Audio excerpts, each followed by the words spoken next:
dilakukan pekan depan, tapi setelah antara hari Kamis sampai hari Ahad. Ya, nanti kita kan saya masih punya utang 1 jam ya. 1 jam nanti saya akan coba diskusi sama ketua kelasnya kira-kira mana teman-teman yang available 1 jam itu. Saya akan menyesuaikan jadwal teman-teman karena kuis kan nggak harus nanti seperti biasa. Jadi yang jadwal di mana teman-teman yang available ya. Coba nanti diskusi sama ketua kelas terkait kapan. Berarti kenapa antar kami sampai hari Minggu karena materi genetika akan selesai insya Allah di hari pekan depan. Jadi ada 4 jam ya terkait pembahasan genetika. Oke, nanti saya coba diskusi ketua kelas, antara sore saya coba diskusi ketua kelas.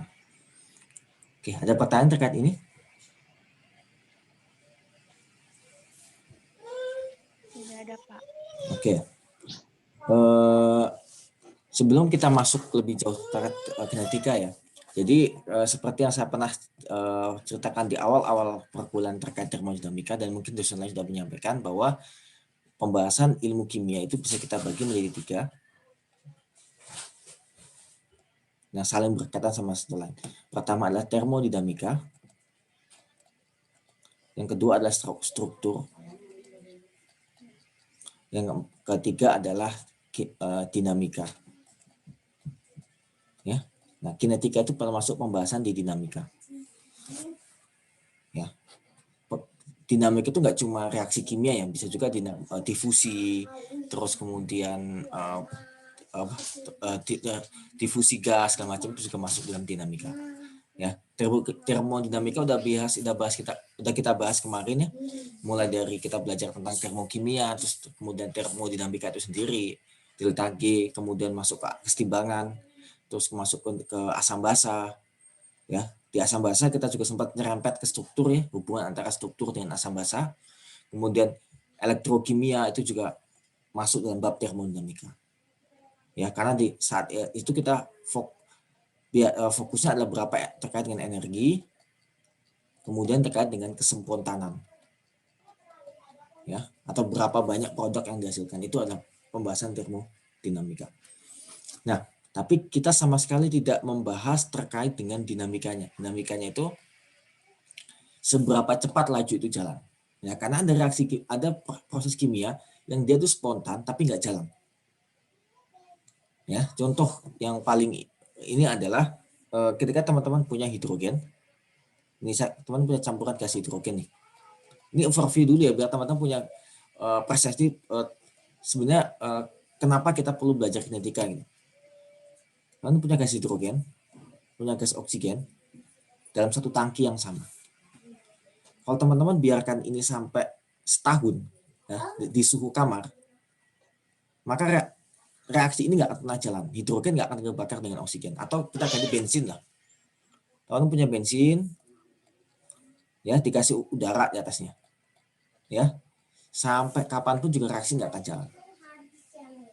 Ya, tapi begitu ada percikan api kecil, maka tiba-tiba reaksi ini akan sangat eksplosif.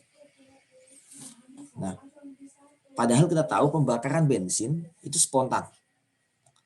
Maka seperti yang saya sampaikan di pertemuan sebelumnya, spontan itu menunjukkan bahwa dia terjadi, tapi tidak menunjukkan bagaimana dia terjadi. Tidak menunjukkan bahwa dia bereaksi dengan sangat cepat. Ya. Spontan itu berarti dia punya kecenderungan untuk membentuk produk yang tetap spontan. Nah, kembali ke sini, bensin dibakar dengan udara menghasilkan CO2 dan H2O, itu reaksi spontan. Begitu juga hidrogen dibakar dengan oksigen menghasilkan H2O, itu juga spontan, tapi keduanya tidak terjadi pada suhu kamar. Ya. Tapi begitu dikasih api, maka keduanya langsung bereaksi dengan sangat cepat dan apinya cuma sedikit.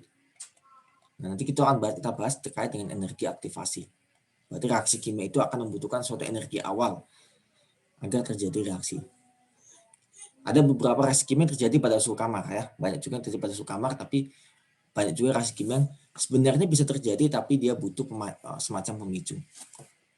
Tapi hal ini membuat kita bisa menghandle bahan bakar. Coba kalau bahan bakar itu begitu kena udara dia langsung kebakar, maka kita nggak akan pernah bisa memanfaatkan bahan bakar itu.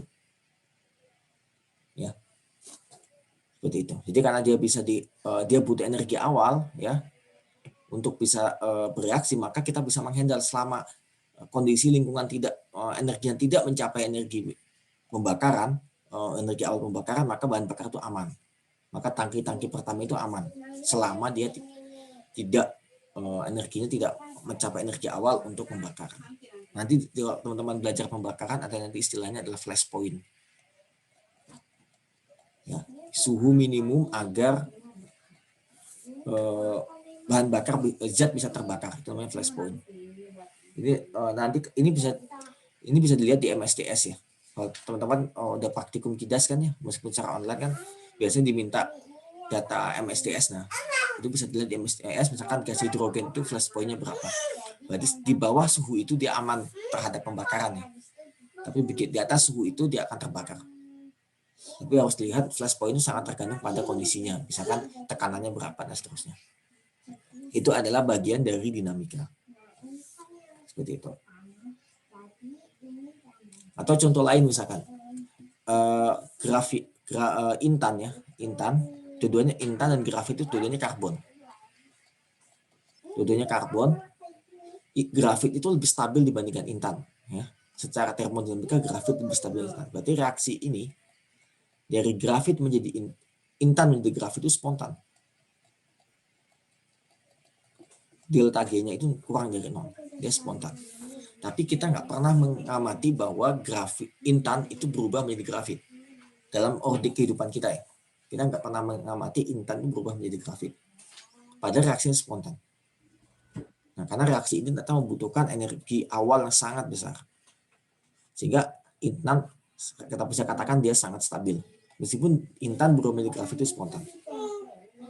Jadi ada faktor lain yang perlu kita pertimbangkan selain termodinamika, yaitu adalah dinamika atau kinetika. Nah, ketika kita belajar tentang proses ya, tentang proses reaksi kimia, maka dua faktor ini akan sangat penting. Kita pengennya itu, kalau misalkan kita menghasilkan produk ya, kita pengennya itu reaksi sespontan mungkin, agar produknya banyak, dengan kinetika yang secepat mungkin yang bisa kita bisa kontrol. Ya, jadi secepat mungkin yang kita bisa kontrol. Itu. Ada reaksi yang ketika dipanaskan, produknya lebih sedikit, tapi dia lebih cepat. Ada reaksi yang dipanaskan, produknya makin banyak, tapi dia cepat, tapi ada reaksi lain, yang reaksi samping yang makin cepat. Nanti kita bahas hubungan antara kinetika dan suhu ya. Nanti kita akan coba bahas lebih lanjut. Jadi dua faktor ini sangat penting, termodinamika dan dinamika. Nah, kita sebagai kimia, kita di kimia seharusnya bisa menjelaskan kedua ini dari sudut pandang struktur. Ya, tapi dua ini sangat penting. Oke, ada pertanyaan terkait overview kinetika kimia? Kalau nggak ada, kita langsung masuk ya. Jadi kita batasi dinamika yang kita bahas ada terkait dengan kinetika kimia. Ada hubungannya sama laju reaksi ya. Mungkin di SMA udah dibahas. Saya nggak tahu kurikulum SMA sekarang, tapi seingat saya udah dibahas. Terus kemudian menentukan secara eksperimen bagaimana dari eksperimen data. Kemudian kita akan bahas, ini pertemuan hari ini ya. Kemudian ini akan kita bahas di 2 pekan depan, ya, hari Rabu dan hari Kamis. Hari Selasa dan Kamis kita akan bahas ini. Ya, jadi terkait dengan teori tumbukan, kemudian aktivasi energi aktivasi dan seterusnya. Tapi hari ini kita akan fokus di 2 ini. 2 ini seharusnya udah pernah dibahas di SMA ya. Kalau yang ini kayaknya seingat saya di SMA nggak disinggung. Ya mungkin disinggung sedikit tentang energi aktivasi, tapi nggak banyak singgung. Oke. Ada pertanyaan? Oke, kalau nggak ada, jadi kita akan masuk di sini. Ya, ini akan kita bahas tentang faktor melaju reaksi dan Sorry, ini masuk ya. Akumulasi ini masuk. Nah, oke. Oke. Jadi seperti yang saya bahas sebelumnya, kinetika adalah dia studi ya yang berhubungan dengan bagaimana cepat suatu reaksi, ya, dan bagaimana proaksi berubah menjadi reaktan, dan berapa lama reaksi itu berlangsung. Jadi seberapa cepat reaksi itu berjalan, misalkan kita punya pembakaran metan, ya, dikasih oksigen, ini pasti cepat ya. Kita cari yang reaksi agak lambat. Misalkan kita punya SiO2, ya, silicon oxide ya, kita kasih gas metan, kita panaskan, maka dia akan menghasilkan silicon carbide. Ini biasanya dipakai sebagai beberapa material ya, untuk nanomaterial. Silicon carbide ditambah dengan H2O. Ini salah satu material yang sangat berguna di nanomaterial. Nah, silicon carbide. Nah, bagaimana seberapa cepat reaksi ini bisa berlangsung? Ya, apalagi kalau kita bicara di industri, di produksi, ya kita ingin reaksi itu cepat tapi masih bisa terkontrol. Kalau reaksi itu meledak sangat cepat, maka kita nggak bisa mengontrol. Gitu. Kita biasanya ingin reaksi cepat tapi masih bisa kita kontrol. Kemudian bagaimana metan ini bereaksi dengan SO2 menghasilkan ini? Karena banyak reaksi itu nggak satu tahap. Nggak satu tahap itu misalkan nggak tiba-tiba metan itu ini kalau saya bertemu dengan ini menghasilkan ini. Bisa jadi kalau saya pernah baca, metan ini pertama kan dia terurai dulu menjadi gas hidrogen, ditambah dengan CH2 dan seterusnya. Jadi ada tahapan reaksi. Ya, kalau di termodinamika kita hanya melihat berapa energi ini berapa, energi reaktan berapa, kita bisa tentukan delta G. Ya, kespontanan atau berapa delta H kalau dilepaskan. Seperti itu. Nah, tapi di kinetika kita sampai bisa tahu bagaimana proses itu berlangsung. Misalkan kalau teman-teman dari Jakarta ke Bandung naik mobil, nah ini mampir kemana aja, itu adalah bagian dari dinamika.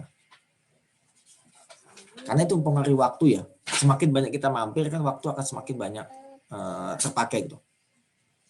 Dan nanti berapa lama reaksi ini mencapai equilibrium, mencapai kesetimbangan. Apalagi untuk sistem tertutup ya. Misalkan reaksi dalam reaktor dia akan tertutup, maka dia akan mencapai kesetimbangan.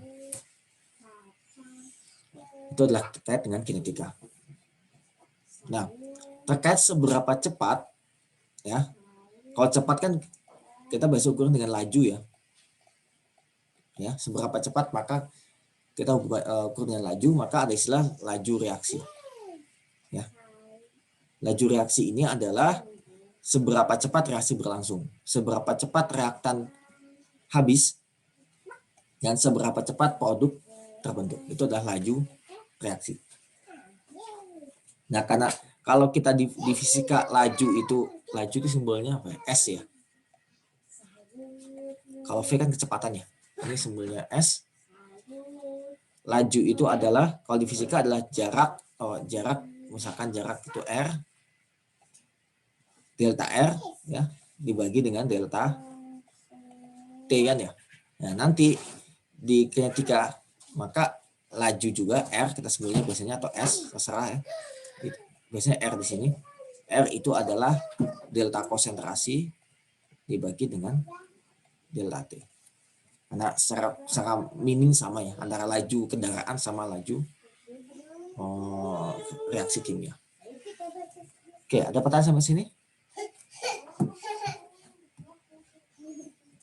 Kalau belum ada, nah sebelum kita masuk ke terkait laju itu apa, kita bahas dulu apa yang mempengaruhi suatu laju kimia. Ya, pertama adalah yang mempengaruhi laju reaksi dan suatu reaksi ya itu adalah ya sifat dari laju itu sendiri. Sifat laju itu misalnya gini, gas hidrogen kalau kena oksigen itu terbakar dengan sangat cepat. Ya, tapi kalau teman-teman punya arang karbon, teman-teman bakar dengan oksigen itu dia berlangsung juga, tapi dia panasnya akan lebih terkontrol. Kalau kita bakar arang kan kita nggak pernah eksplosif ya. Kita akan terbakar dengan pelan gitu. Sedangkan kalau hidrogen kalau bakar dia akan sangat cepat. Atau gas metan misalkan di LPG dia akan terbakar dengan sangat cepat. Kalau zaman dulu teman-teman sempat merasakan menggunakan kompor minyak tanah ya. Itu kita lihat minyak tanah itu mungkin sekitar C12-an lah. H26. Itu kalau dibakar dia akan lebih lambat. Seperti itu. Jadi sifat dari zat itu sendiri, sifat dari senyawa itu sendiri akan berpengaruh. Ya, ada zat yang secara alamiahnya dia cepat, ada zat yang ketika bereaksi secara alamiahnya lambat. Itu dari sifat dari zat itu. Biasanya semakin sederhana zat itu, maka dia akan semakin cepat, ya karena dia tidak banyak terlibat pembutusan. Semakin banyak yang terlibat pembutusan dia akan semakin lambat. Tapi itu secara umum ya. Ya kembali bahwa itu tergantung pada sifat alami zat itu. Nah, yang kedua, jika zatnya reaksinya sama, kadang-kadang reaksi itu bisa berbeda tergantung pada kontaknya. Kontak misalnya gini. Contoh reaksi ini, ya. Reaksi itu bisa kita bagi menjadi reaksi homogen. Homogen itu dalam satu fase ya. Misalkan gas semua atau liquid semua. Ya, berarti yang ini adalah gas semua atau liquid semua. Padatan itu tidak akan satu fase, ya kecuali alloy. Jadi gas semua atau liquid semua itu biasanya akan berlangsung dengan sangat cepat. Misalnya tadi hidrogen ketemu oksigen, semuanya adalah gas, itu akan lebih cepat. Atau misalkan kita punya reaksi antara asam sulfat, aqueous dengan NaOH aqueous, ya larutan, itu akan sangat cepat karena dua-duanya larutan. Itu akan berlangsung sangat cepat, bahkan mungkin tak terkendali karena dia gas semua.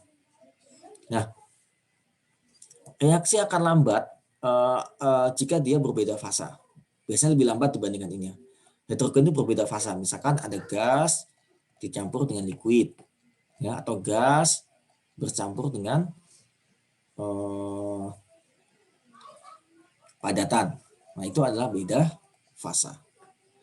Di kasus yang ini, reaksi itu hanya berlangsung pada namanya interface. Misalnya gini, saya punya grafit. Ini dibakar dengan oksigen. Ya. Di sini nggak akan ada reaksi. Dia baru ada reaksi ketika oksigen mendekat ke grafit. Kelihatan sini ya. Nah, disinilah terjadi reaksi kimia. Saya ganti warnanya. Warna di sini terjadi, di sepanjang permukaan inilah terjadi reaksi kimia. Di bagian sini nggak akan ada reaksi kimia, di bagian sini nggak akan ada reaksi kimia. Dalam ini nggak ada reaksi. Jadi reaksi hanya terbatas di permukaan. Semakin besar kontaknya antara reaktan, maka reaksi itu akan semakin besar, semakin cepat. Makanya jika kita perluas permukaan ini, maka reaksi akan berlangsung lebih cepat. Nanti gambarnya. Sebentar, saya bikin satu slide kosong. Saya bikin slide kosong dulu satu.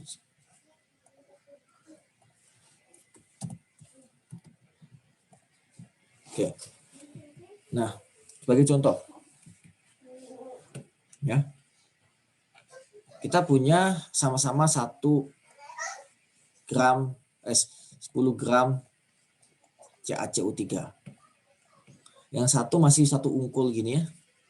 Misalnya teman-teman ambil dari pinggir jalan gitu, ada CaCO3. Biasanya buat batu di rumah kan ya, atau di pinggir jalan. Sama teman-teman haluskan jadi bubuk. Ya.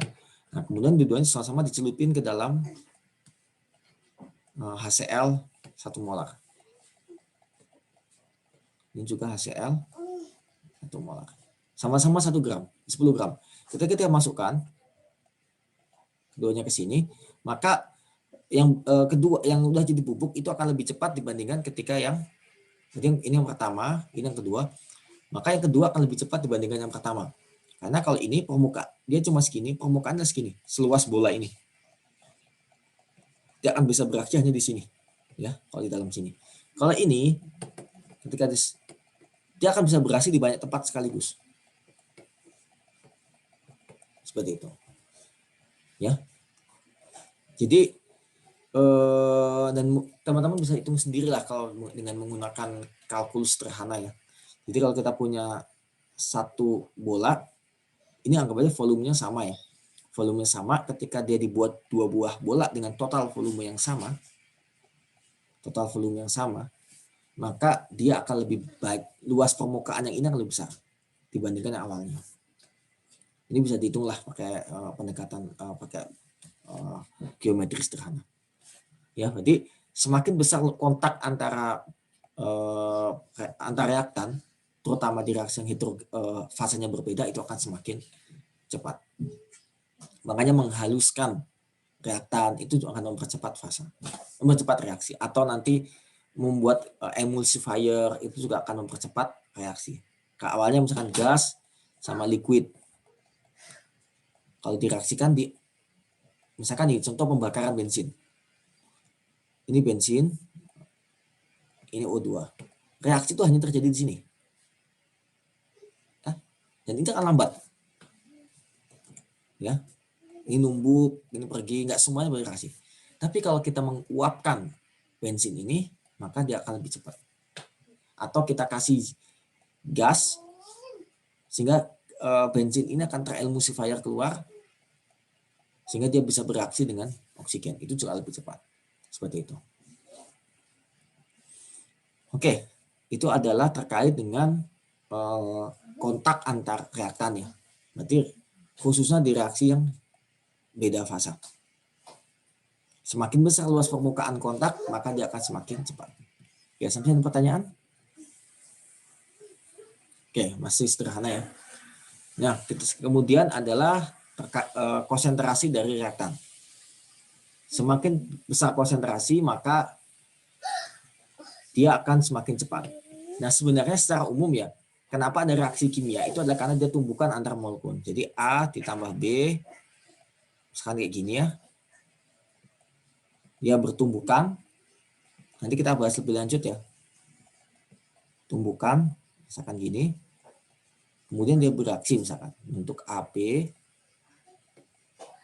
tambah B1 lagi lepas. Ya. Semakin banyak tumbukan A dan B2 ini ya, A tambah B2, maka dia akan semakin cepat. Karena kalau dia nggak tumbukan, dia nggak ada reaksi. Gitu. Jadi semakin banyak konsentrasi A atau semakin banyak konsentrasi B2, maka reaksi akan semakin cepat. Itu karena tumbukan keduanya akan semakin banyak. Gitu. Sama kayak misalkan kita punya reaksi di permukaan, ya ini misalkan liquid, ini gas, ya. Semakin banyak gasnya atau tekanan semakin besar, maka semakin banyak gas yang akan menumpuk ke sini. Ya kan ya? Kalau gasnya cuma sedikit, yang numpuk akan lebih sedikit.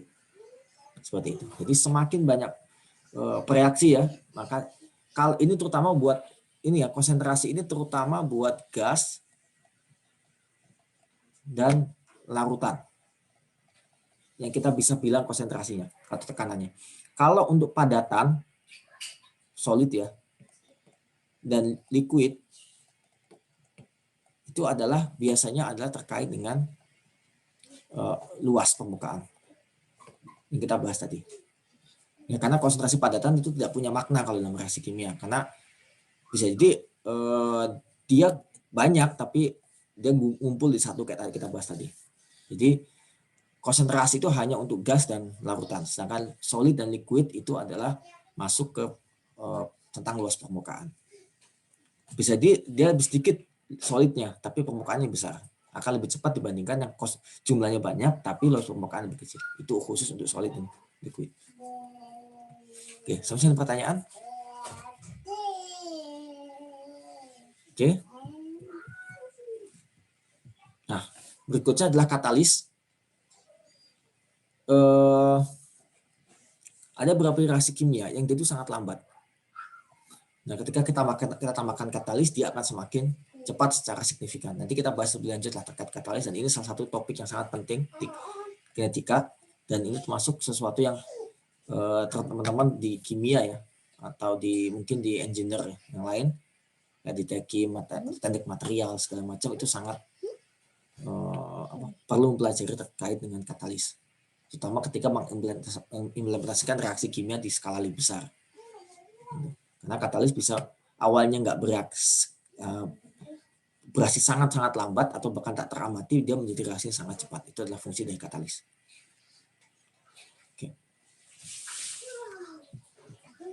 Oke, ini ada satu kelewat ini suhu.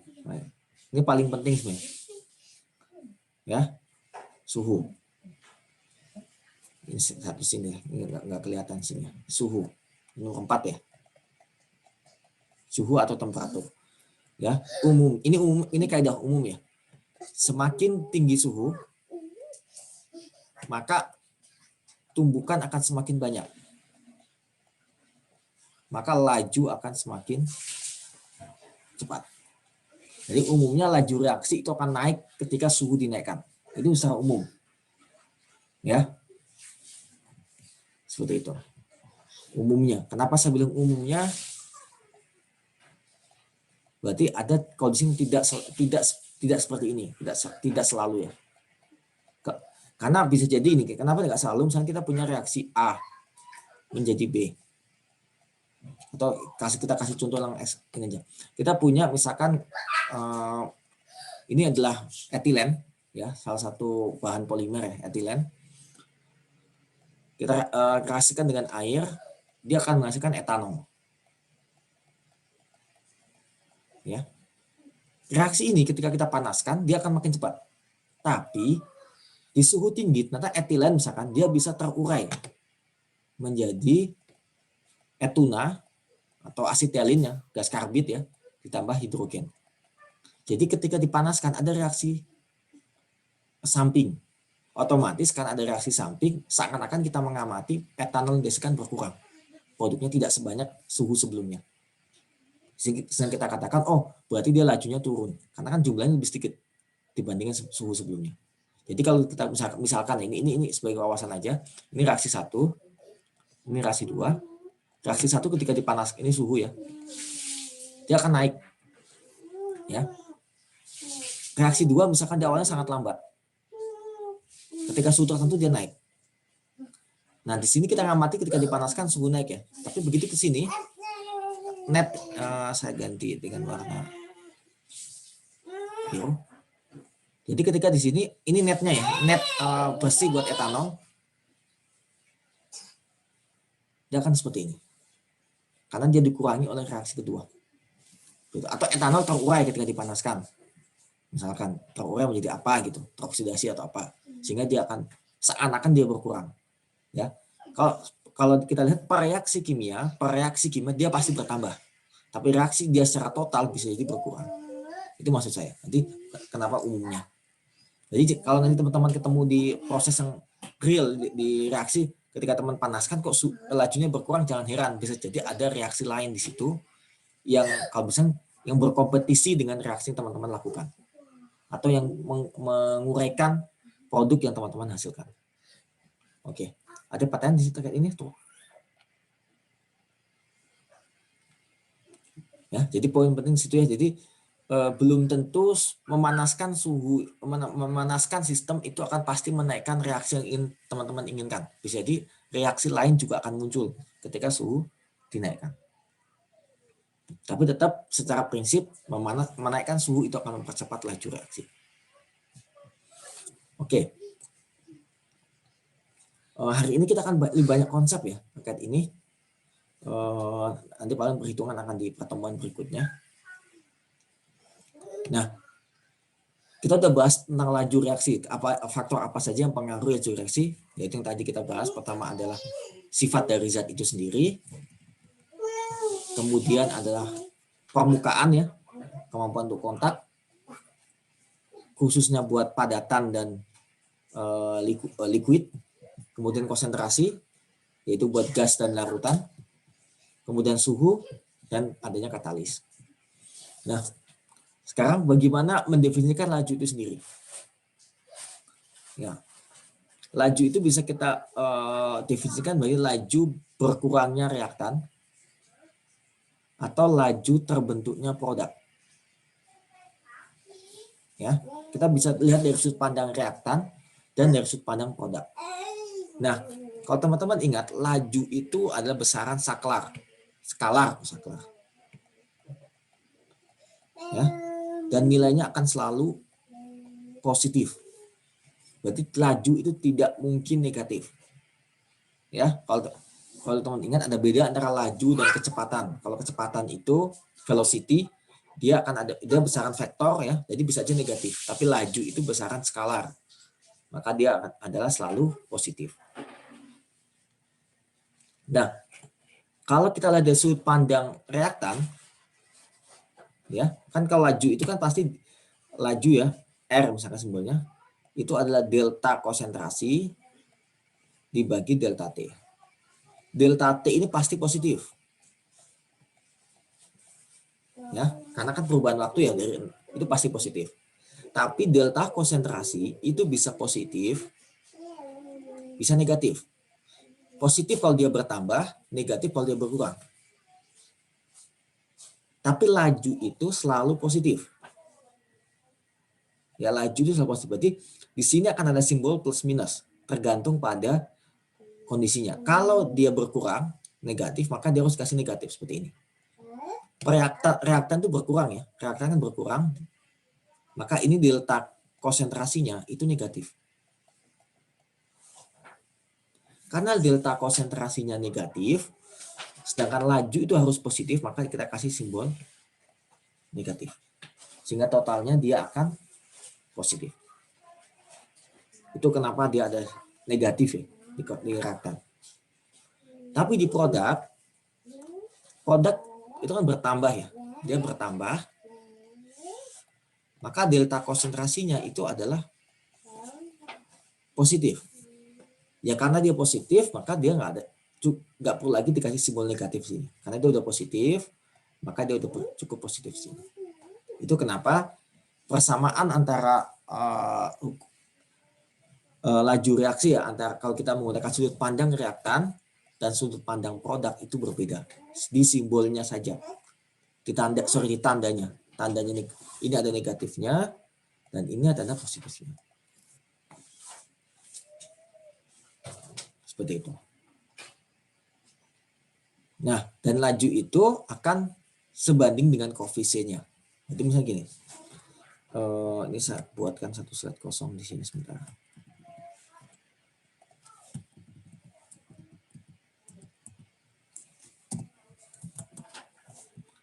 Ya teman-teman, kenapa kok ada sepernya juga gitu. Jadi misalkan kita reaksi yang sederhana deh, supaya nggak terlalu banyak koefisiennya. CH4 lah, CH4 ditambah O2, dia akan menghasilkan CO2 ditambah dengan 2H2O. Seperti ini ya. Ini gas semua.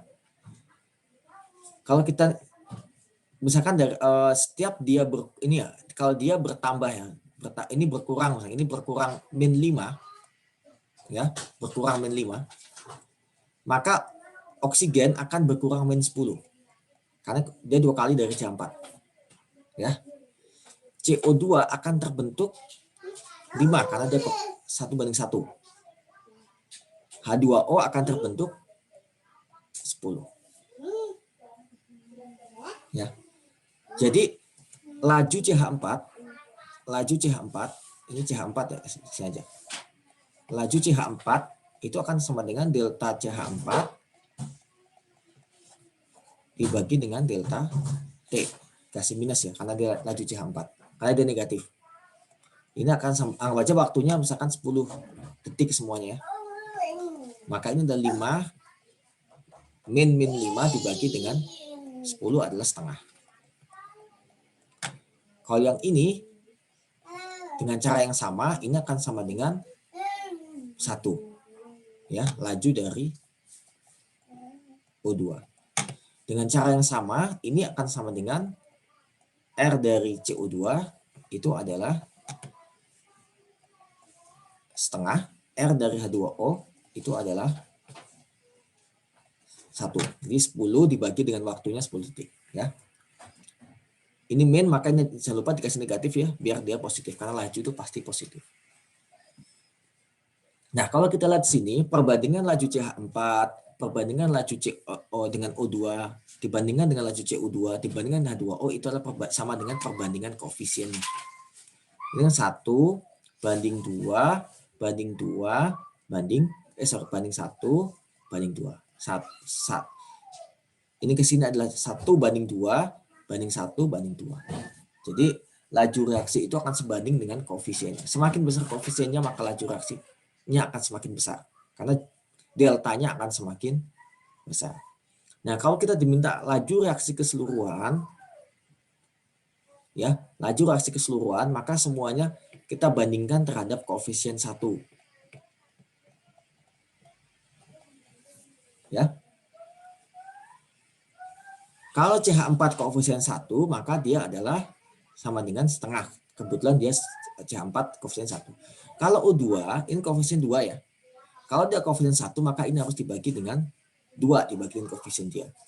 CO2 nggak perlu lagi dibagi koefisien karena dia udah 1. H2O karena koefisien 2, maka dia akan dibagi dengan 2 agar menjadi koefisien 1. Maka ini menjadi persamaan ini. Kenapa ini dibagi koefisiennya? Agar semua reaktan atau produk bersangkutan koefisien 1. Seperti itu. Itu kalau ditanya laju reaksi keseluruhan, ya. Tapi kalau kita ngebandingin antar produk dan reaktan, maka itu berlaku perbandingan koefisien seperti biasa. Dan ingat, laju pasti positif. Ya, laju pasti positif, maka jangan lupa kalau di reaktan tambahkan simbol negatif supaya dia menjadi positif. Misalkan ini. Ya. Awalnya misalkan Fe2 itu awalnya 0. Misalkan ini T sama dengan 0, dia 0. T sama dengan 38,5, dia menjadi 10 molar. 0,0010 molar. Ya. Maka lajunya adalah delta konsentrasi, karena dia produk pasti positif ya, dibagi dengan delta waktu. Dapatlah ini. Seperti itu. Oke, masih ada pertanyaan?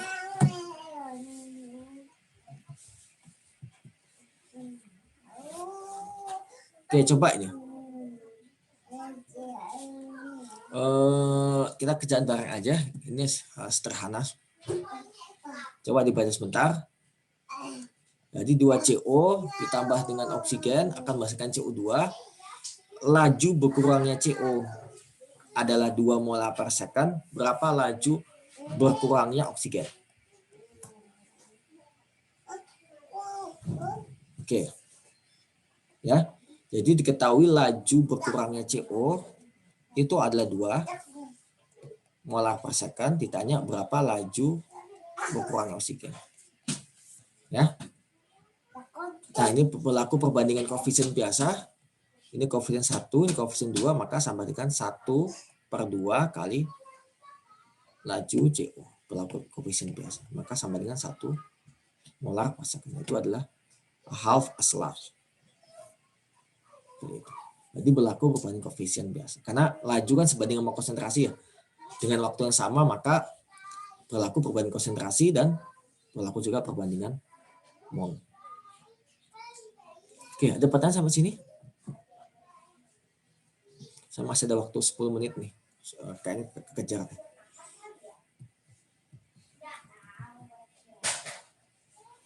Oke, coba ini ya.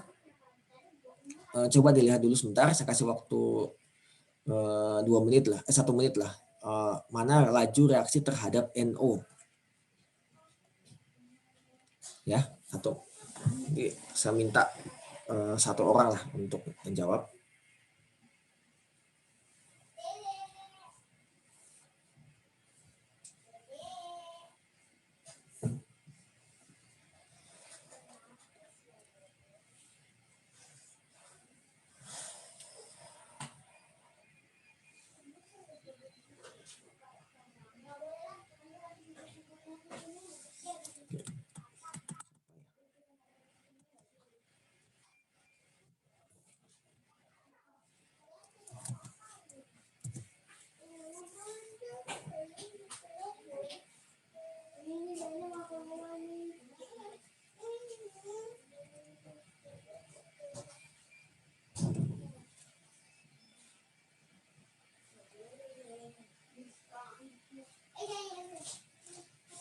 Sekarang tanggal